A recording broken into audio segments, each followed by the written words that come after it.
Episode number बोलिए उनको।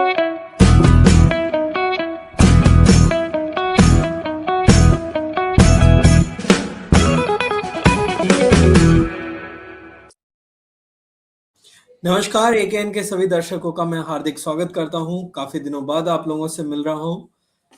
एकेएन की जो मुहिम है वो ट्विटर पे भी आप जुड़े हुए हैं, यूट्यूब पे जुड़े हुए हैं और आज हम आपके लिए बहुत स्पेशल समाचार लेके आए हैं। ये जानना आम आदमी पार्टी के कार्यकर्ता के रूप में, इस देश के नागरिक के रूप में बहुत जरूर है। और आखिर में एक सवाल आप सभी के लिए छोड़ के जाऊंगा। ये एक नई मुहिम शुरू करने की कोशिश कर रहा हूँ एकेएन के माध्यम से, और वो सवाल क्या है वो आपको आखिर में पता चलेगा। लेकिन फिलहाल हम ये जानना चाहते हैं कि कर्नाटका और दिल्ली में क्या क्या घटा, क्या क्या घटनाएं बनी हैं, और उसके लिए मैं आमंत्रित करता हूँ सीमा मैम को कि प्लीज वो बताएं कि कौन से समाचार हमें आज जानने चाहिए। सीमा जी। नमस्कार, एकेएन टीवी में आपका स्वागत है। पहले चलते हैं दिल्ली की तरफ। E20 फ्यूल संकट, पुरानी गाड़ियों के बाजार में भारी गिरावट, केजरीवाल जी ने सरकार को घेरा। द ट्रिब्यून के रिपोर्ट के मुताबिक E20 फ्यूल नीति लागू होने के बाद पंजाब का 1000 करोड़ का सेकेंड हैंड गाड़ियों का बाजार पूरी तरह प्रभावित हुआ है और ग्राहकों के रुख में बदलाव के कारण पुरानी पेट्रोल गाड़ियों की बिक्री में भारी गिरावट दर्ज की गई है। इस रिपोर्ट के सामने आने के बाद आम आदमी पार्टी के संयोजक अरविंद केजरीवाल जी ने केंद्र सरकार पर निशाना साधा है। उन्होंने आरोप लगाया कि सरकार पेट्रोल में 50% से अधिक मिलावट करने की योजना बना रही है और आम जनता को फिलहाल नई पेट्रोल या डीजल गाड़ियां न खरीदने की सलाह दी है। एमसीडी टेंडर विवाद, आम आदमी पार्टी विधायकों ने लगाया भाजपा पर 500 करोड़ रुपए के घोटाले का आरोप। पार्षदों की तोड़फोड़ और दिल्ली को लूटने का आरोप। आम आदमी पार्टी ने बीजेपी पर हमला बोलते हुए कहा कि एमसीडी में 500 करोड़ रुपए का बड़ा घोटाला हुआ है। आप नेताओं का दावा है कि भाजपा ने दिल्ली को लूटने के मकसद से ही जोड़ तोड़ करके सरकार बनाई थी। उन्होंने आरोप लगाया कि इस फर्जीवाड़े के तहत ऐसी विवादित कंपनी को टेंडर दे दिया गया जिसे एनएचएआई तक खारिज कर चुकी है। स्वस्थ प्रतिस्पर्धा खत्म करने का दावा, आम आदमी पार्टी के नेताओं का कहना है कि आप सरकार के दौरान टेंडर प्रक्रिया में पूरी पारदर्शिता और स्वस्थ प्रतिस्पर्धा रखी जाती थी। हालांकि एमसीडी में भाजपा के आते ही चुनिंदा कंपनियों को फायदा पहुंचाने के लिए नियमों को दरकिनार किया जा रहा है। आम आदमी पार्टी के अनुसार पसंदीदा कंपनियों को लाभ देने के लिए प्रक्रिया में बड़े पैमाने पर गड़बड़ी की जा रही है। कम बोली वाले को टेंडर देने पर सवाल, टेंडर आवंटन पर सवाल उठाते हुए आप विधायक कुलदीप कुमार ने आंकड़े पेश किए हैं। उनके मुताबिक 5,500 करोड़ रुपए की ऊंची बोली लगाने वाले बिडर को दरकिनार कर 4,800 करोड़ रुपए की कम बोली वाले को टेंडर सौंप दिया गया। आप नेताओं का कहना है कि राजस्व का इतना बड़ा नुकसान सिर्फ भाजपा शासन में ही संभव है। चलते हैं कर्नाटक की तरफ। कर्नाटक में मंत्रिमंडल विस्तार के बाद असंतोष, हाईकमान सख्त। मुख्यमंत्री डीके शिवकुमार और कांग्रेस प्रभारी रणदीप सुरजेवाला ने नाराज विधायकों संग बैठक की।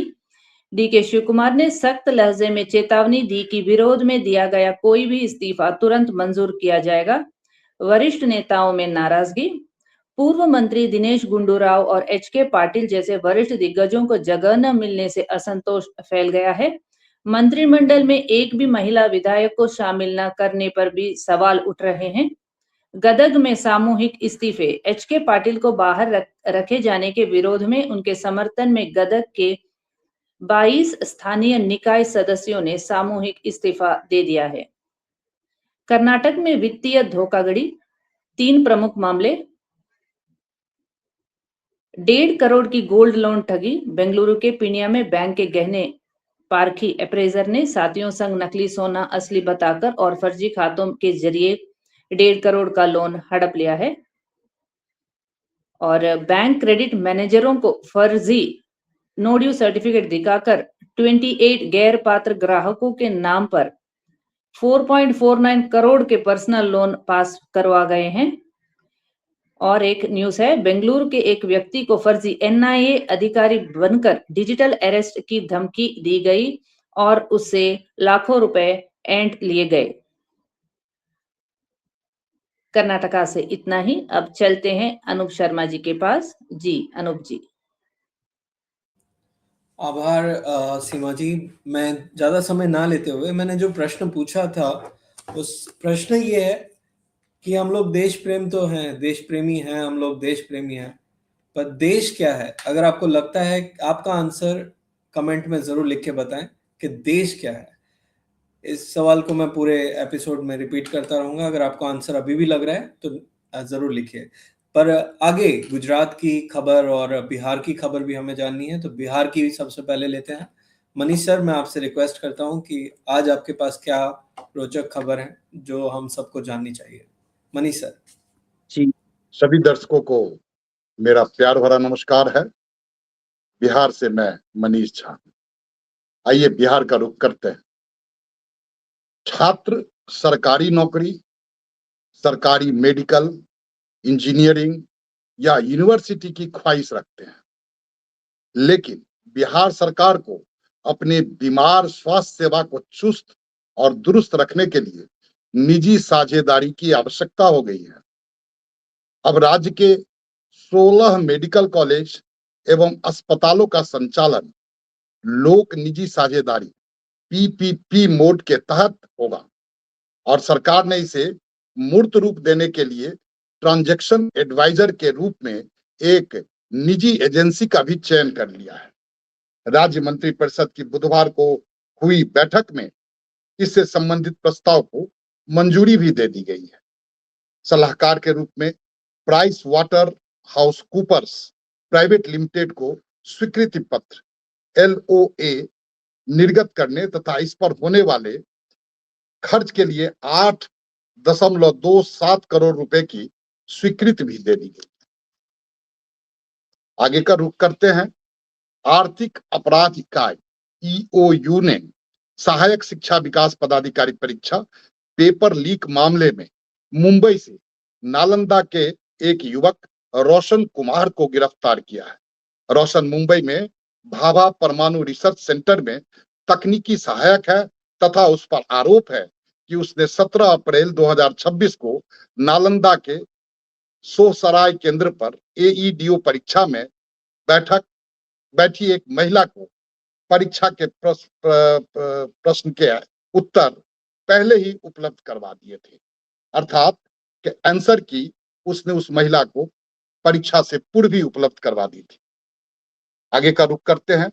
नरकटियागंज से खबर है कि निगरानी अन्वेषण की टीम ने बुधवार सुबह मलदहिया पोखरिया में आयोजित सह सहयोग शिविर में डुमरिया पंचायत के सचिव शंकर प्रसाद को 15,000 घूस लेते रंगे हाथ गिरफ्तार कर लिया। ज्ञातव्य हो कि बिहार में सरकारी सेवकों द्वारा बगैर घूस कार्य न करने की एक परंपरा बन गई है।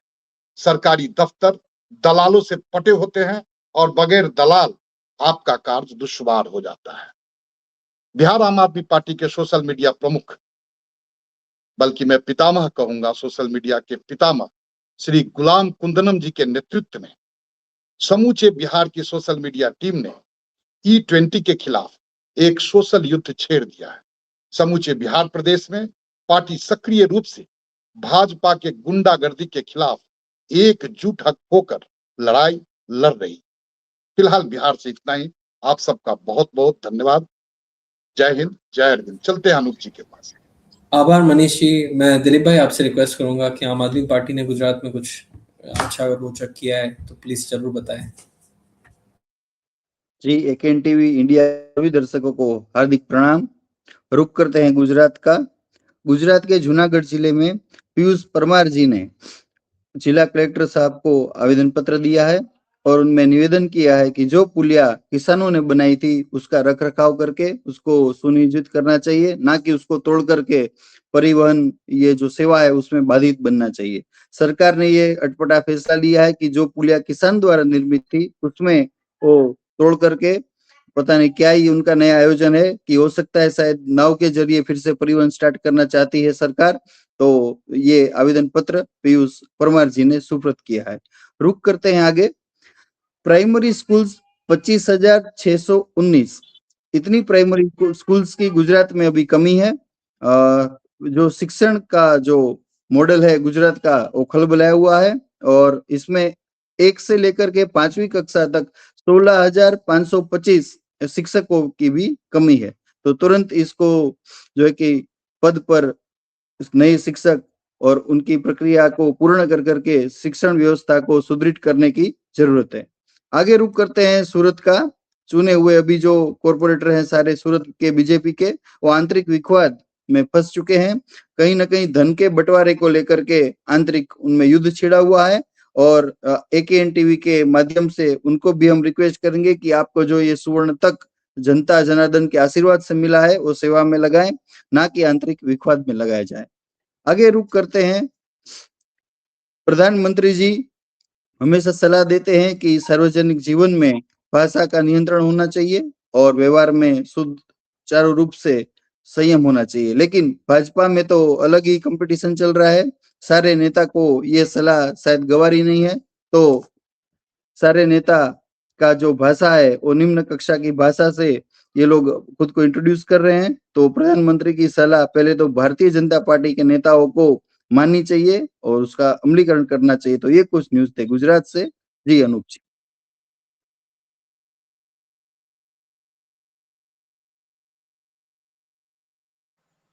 Thank you so much Dilip sir, बहुत अच्छी न्यूज आपने गुजरात से सुनाई है। तो चलिए रुक करते हैं देश में आम आदमी पार्टी से जुड़ी हुई उन खबरों का जिसका असर राजनीति से आम जनता तक साफ दिखाई देगा। तो बने रहें अंत तक मेरे साथ।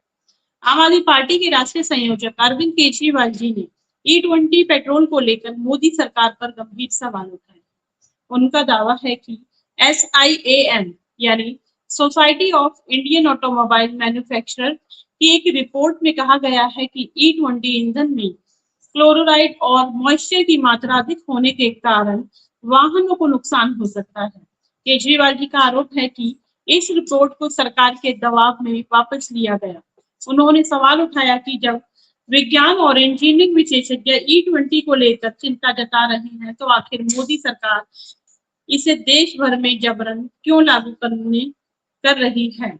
मुख्यमंत्री भगवंत मान जी की अध्यक्षता में हुई पंजाब कैबिनेट की अहम बैठक में राज्य के विकास और जनहित से जुड़े कई महत्वपूर्ण फैसलों को मंजूरी मिली।